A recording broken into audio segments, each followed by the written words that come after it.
Hey everybody, this is Erico and I am back again. Hope you guys are doing well. Why? Because you're watching this video. Be sure to put your thoughts below. How do you feel about these topics I talk about? You can like this video. You can also dislike it. I really won't mind because the show goes on. Subscribe if you want to see me and hear me rant aimlessly about different topics pertaining to East Asian pop culture as well as other current events. So let's talk about China and them trying to sail the skies. Literally, because they have been trying to do all these different type of inventions, and some of them have been like, wow, other ones have been like, oh, oh god. like we've seen some bridges fall down, we've seen stuff crash, we've seen stuff fall into the ocean, just go, and it's just like, you know, the experiments and the infrastructures and the building goes on. So actually this has been something that's been going on for years, and they've been talking about the flying car, and it's been in development. I've seen so many different versions of these flying cars. It started out like a little small thing, and it was like X1, X7, X something like this, X this, and it kept going on and on and on and on and on. And we've got up to this point, but seeing them try to create this car, and I know a lot of people are like, well, how would this work? Like a flying car, we're expecting to see this like 100 years from now. It's like, is this really something that's gonna happen this year, or like in the next 10 years or the next 20 years? And I would say that it's a very iffy, slippery slope, especially looking at what is going on now. So there's an investor that invested over 200 million in this company, Xpeng, and it is to fund these cars that they are creating. Now this specific car, it is one that comes in another vehicle, and I've seen different videos of this, and I'm just like, what in the futuristic Megazord robot Fast and the Furious anime type thing is this? It literally is in a car, and the car is driving, and then it comes out the car. I'm like, all right. Get more advanced. Get even more advanced. I know tech people, they definitely would love this, because it's like, okay, it's so techy. It's so detailed. Me, I'm looking like, so how are we gonna talk about the optics of it going into the sky? And me being in the sky, and me feeling safe and not feeling like I'm gonna touch a cloud and then be down splat on the ground.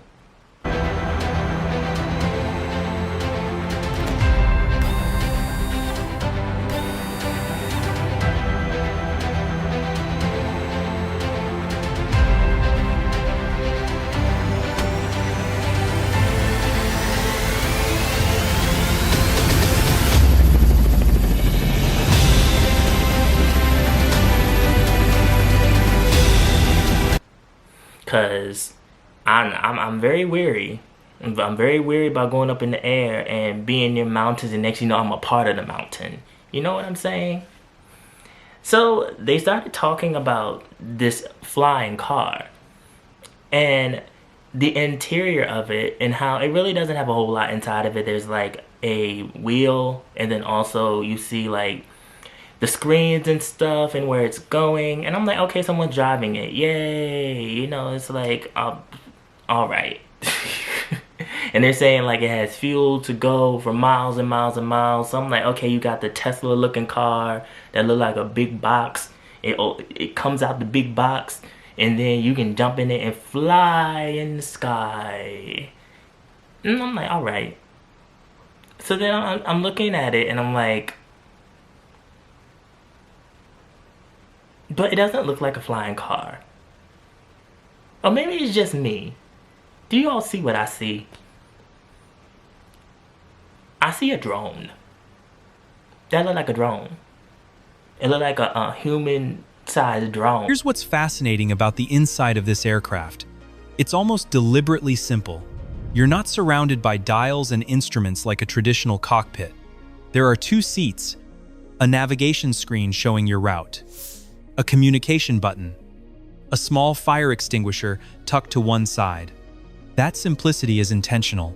Xpeng's argument is that removing the human pilot doesn't just cut costs, it makes the aircraft safer. Human error is one of the leading causes of aviation accidents globally. When you take the human out of the loop entirely and replace them with automated systems that don't get tired, distracted, or panicked, you're potentially building something more reliable than anything with a person at the controls. That's what it looked like. It looked like something that someone would use to put a camera on top and they go and they taking footage with the camera. That's what it looked like. Drone. Not a flying car. A drone. So, you know, I'm sitting here and I'm taking all of this and I'm like, okay. So wee,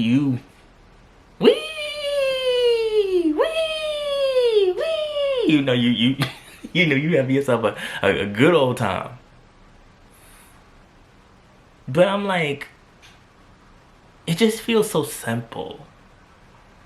It feels so simple. It feels so just unsafe. Like something could go wrong. So they had the other version too from XChen, which is automated. And at first I was like, okay, are they both automated? I believe one you actually can't control, the other one is like automated. But then I heard too that they were saying that they were actually gonna have like someone piloting it on the ground. I'm like, so that's basically like an automated toy that you have by control. Okay, so someone's gonna be piloting it while people are inside of it. All right. I take your word for it. All right. So the people get into this one, and they're talking about they're gonna make it into like a taxi service. All right. You know, it's like, so they're saying like, you know, they can get in it and it's automated and it'll know where it needs to go, and you can see like all the optics on the screen, and it's moving around and doing all of this, and it's, hi, I'll take you where you need to go. You'll be there in 10 minutes. But I'm like, what if it glitches? What if someone got a drink and they drink it and they spill it on it and they go, maybe I just worry too much about stuff. Maybe I overthink things. I don't know. I know they might be like, you can't have drinks in it. What if someone leaned too far up and hit the thing and it, what if you put your legs up and what if you touch something by mistake? Next thing you know,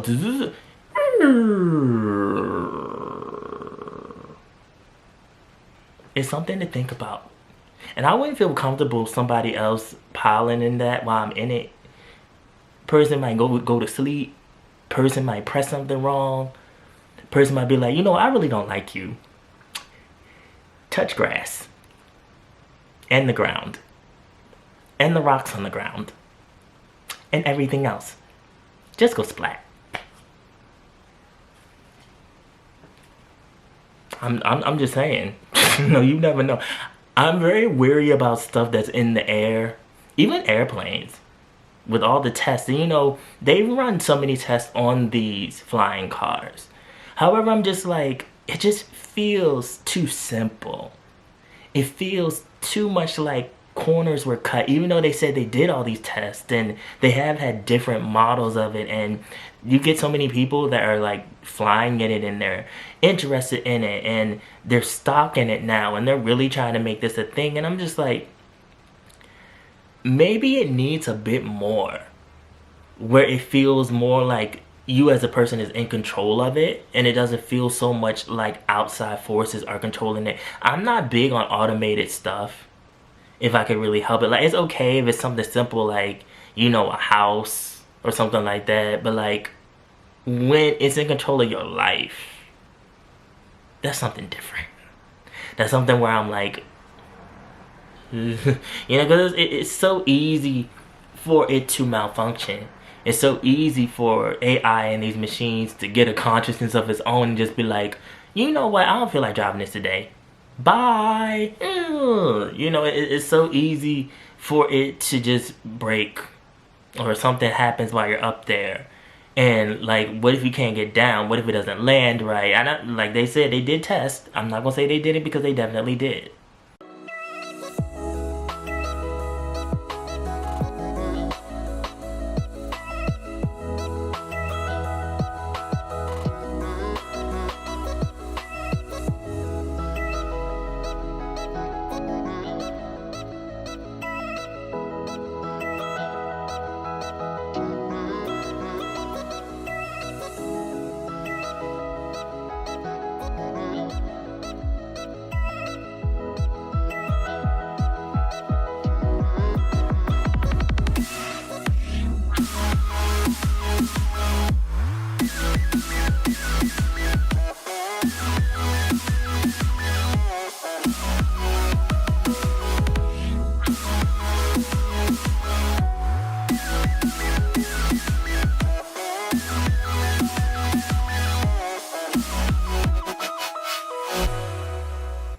However, China is very good with technology, but also China is known to be cutting corners and also trying to develop stuff so fast. Because the big thing with this right now is that the US and Germany and these other places have not had any type of flying cars yet.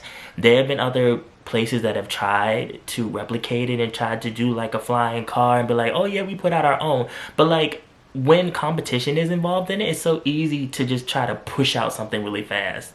And next thing you know, you're in it and it's like slowly falling apart. And then you're looking in, your feet are not on the floor, your feet are dangling in the sky. And you're like, where the hell did the floor go? The floor is falling down through the sky, down to the ground.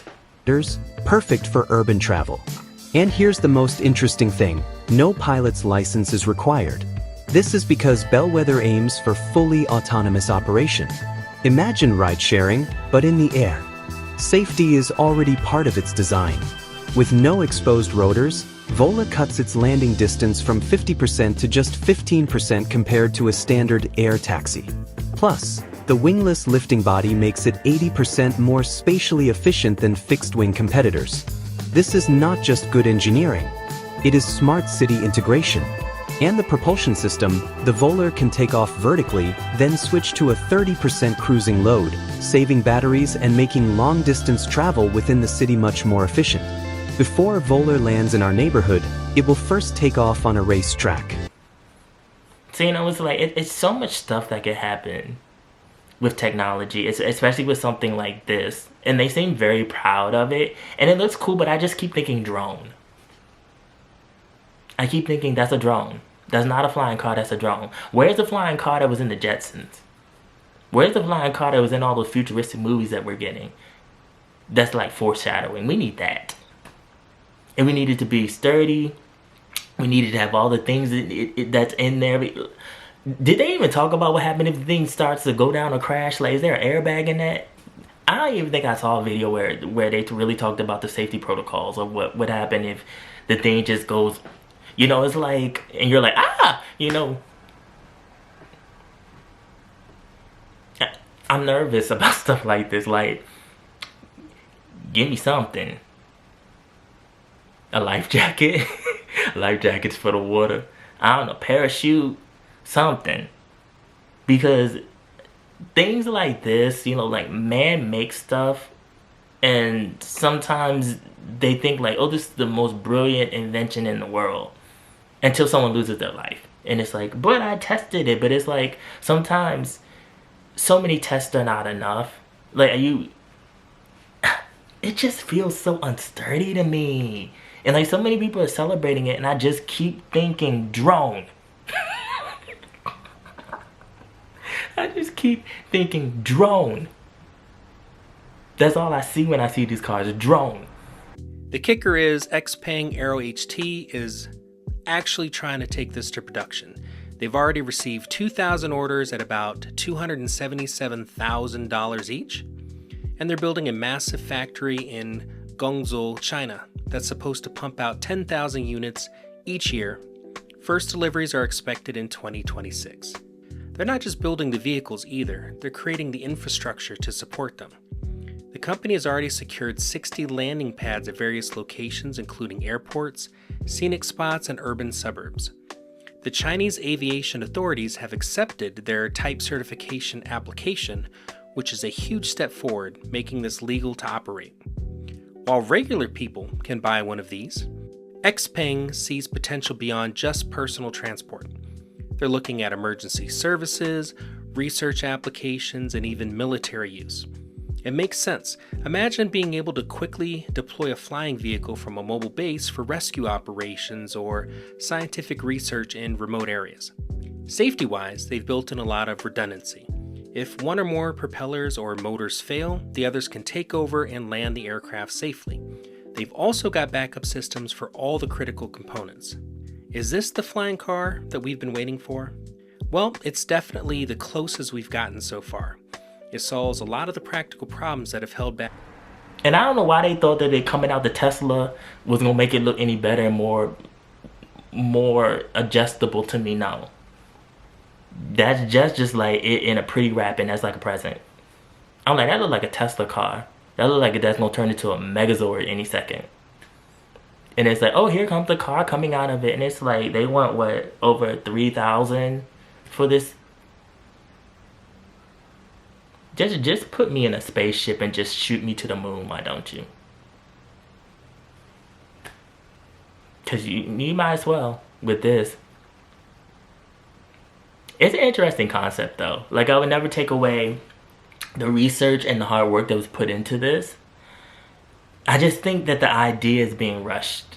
Even with the years that have been put into it and the different versions and the tests, I don't want to get into something that looks like a humanized drone that I may be able to drive, maybe not, that may be controlled by AI, that may be controlled by somebody on the ground, that may be folded up and put in the back of a car and then taken out the car, and then you just go zip in the sky and hit a mountain or hit a tree or hit somebody else's home or hit an airplane. And I know they probably say at that altitude they probably can't go that high, but you never know. Maybe the plane is landing and it isn't.